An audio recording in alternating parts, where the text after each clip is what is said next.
మత్స్యకారుల హత్యకు పాల్పడ్డారని ఆరోపణలు ఎదుర్కొంటున్న ఇద్దరు ఇటలీ నౌకాదళ సిబ్బంది 2 వారాలు స్వదేశానికి వెళ్లేందుకు కేరళ హైకోర్టు అనుమతించింది. కుటుంబ సభ్యులతో క్రిస్మస్ పండుగ జరుపుకునేందుకు న్యాయస్థానం అంగీకరించింది. వారికి షరతులతో బెయిల్ మంజూరు చేసిన కోర్టు జనవరి 10న మళ్లీ న్యాయస్థానంలో వీసాలు సమర్పించాలని ఆదేశించింది. కేరళలో మత్స్యకారుల హత్యకు పాల్పడ్డారని ఆరోపణలు ఎదుర్కొంటున్న ఇద్దరు ఇటలీ నౌకాదళ సిబ్బందికి ఎట్టకేలకు బెయిల్ లభించింది.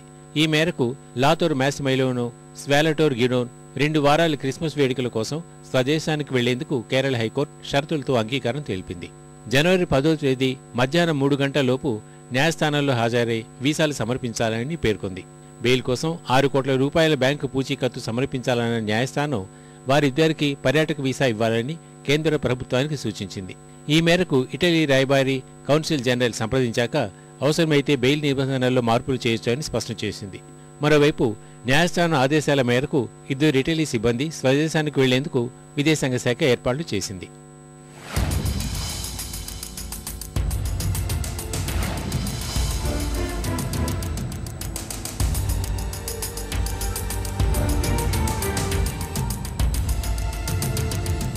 ఈ ఏడాది ఫిబ్రవరి 15న అలెప్పీ తీరానికి ఇటలీ నౌక వచ్చింది. అక్కడ ఉన్న మత్స్యకారుల్ని సముద్రపు దొంగలుగా భావించి సిబ్బంది కాల్పులు జరపగా 2 మత్స్యకారులు చనిపోయారు. ఘటనకు సంబంధించి ఫిబ్రవరి 19న లాతోర్ మ్యాసిమైలోనో, స్వాలటోర్ గిడోన్ను పోలీసులు అరెస్ట్ చేశారు. వారం రోజుల కిందట కొచ్చి వెళ్లిన నౌకాదళ సిబ్బందిని పరామర్శించిన ఇటలీ రక్షణ మంత్రి వారు కుటుంబ సభ్యులతో కలిసి క్రిస్మస్ వేడుకల కోసం స్వదేశానికి వెళ్లేందుకు అనుమతి ఇవ్వాలని భారత్కు విజ్ఞప్తి చేశారు.